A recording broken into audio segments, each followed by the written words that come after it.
diet of what goes on in the streets. And finally, Tupac, your friendship with that, because that was shown in that movie. And, a lot of people like, him and no Pac? So talk a little bit about that. Yeah, me and Pac have became very good friends. When I first came to Death Row, we sat down and we mapped out a game plan, and Tupac actually was writing the blueprint down of what me and him was going to do together.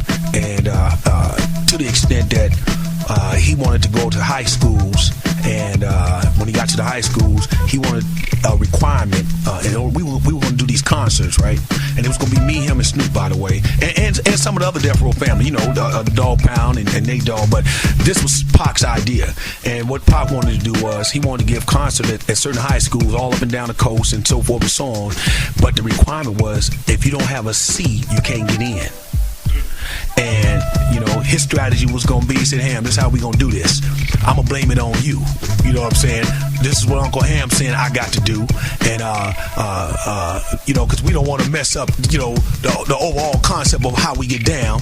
And I loved him for that, because at the same time he said, now Ham, I'm gonna make these records for you, and I want you to speak even more to the streets from the other side on these records. And he really did that, man.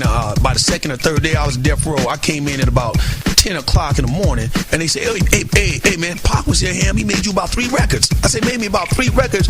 He said, yeah, you were saying something the other day about you love Skin Tight, man. He's got a whole thing. Baby, back up if you asthmatic. This track I had you going way back like Bad Habits. I heard you talking loud and clear, but you ain't saying nothing. He was rapping like he Hammer, and he put the whole thing down, man. And man, I loved him for that, man, because he was a dude, man, who was so true to his word. And man, over the course of about a year almost, we flew around places together. We sat down and we mapped out ideas on what to do next. We made records, and we dreamed together. You know what I'm saying? And it was just devastating, when he lost his life in the way that he lost his life. And I'm so glad and elated to see that his movement, and what he really stood for came out in the long run. In other words, the world was not allowed to pigeonhole him as just one particular type of rapper, because he was always more than that.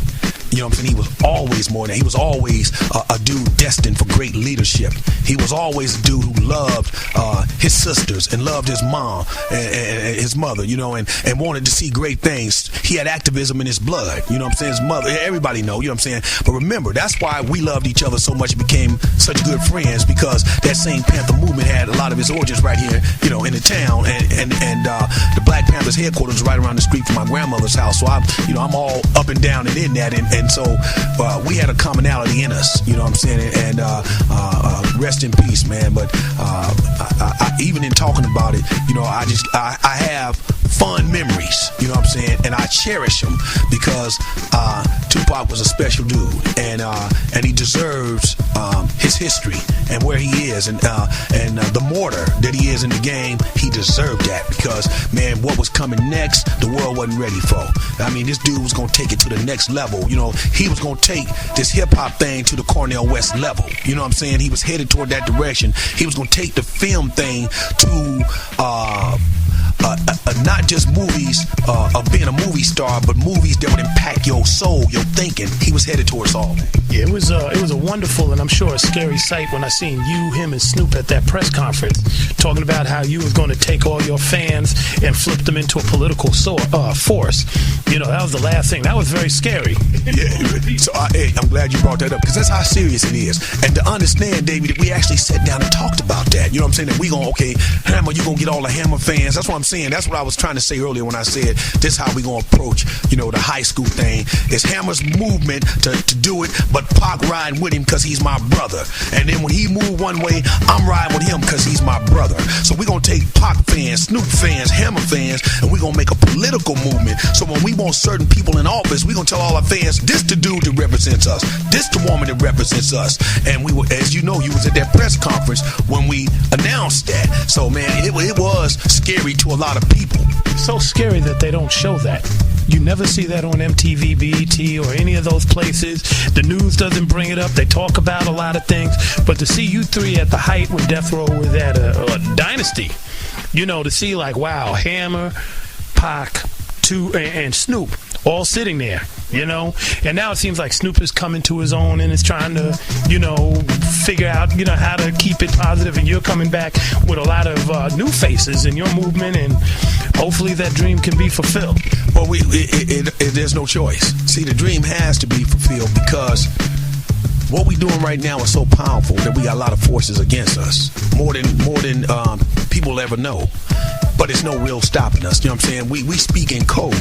We speak through our spirit and vibrations and movement. That's why the hyphy movement is important. That's why them youngsters in L.A. crumping and clown dancing is important. See, it's not just a dance, and we need to say this. Notice that in every region where it's hot, it's a dance affiliated with it. See, dudes can't sugarcoat it. You can say it how you want to. Gangsters don't dance. That was the funniest thing I ever heard, because all these killers around me always dance. Kill you dead, man, and then dance around you. You know what I'm saying? But that was one of the funniest things I ever heard. Matter of fact, I ain't never met no killers who don't dance. You know what I'm saying? They gonna dance first, then shoot you. But the thing is, all of these dances, if you look down in the ATL, what you think? Them ain't thugs that's doing the snap dance? You know what I'm saying? You ever been to St. Louis? You ever been to East St. Louis? What you think? Who you think was doing them dances that you saw coming out of St. Louis? Man, them is the streets. The street always got to dance with it. What you think the crip walk is? You know what I'm saying? This is dancing. I'm only saying that to say that with all of these movements right now, it's a dance affiliated with it. Because we tribal. That's what we are. That's who we are. Africans. We tribal with it. We gonna dance. The thing, you look at one of the movies, see it before they get at you, if they'll go ahead and put this dance down tonight, and tomorrow they gonna tear your head off. Well, symbolically, that's the same way we moving right now. In LA, we crumping. Up in the Bay, we getting hypey. Down south over there, they snapping. But it's coming at you, baby. We dancing. Watch out when all the dancers get together. It's a movement. They was dancing in Brazil a long time ago, and that's how they got free. Capoeira. They didn't know. But like you said, we speak in code. That's MC Hammer. We've been hanging out with him all afternoon. It's been a pleasure, and we'll be on the lookout. His newer album and project. Look 3 times, and he got it from the town. That's something to remember. We out.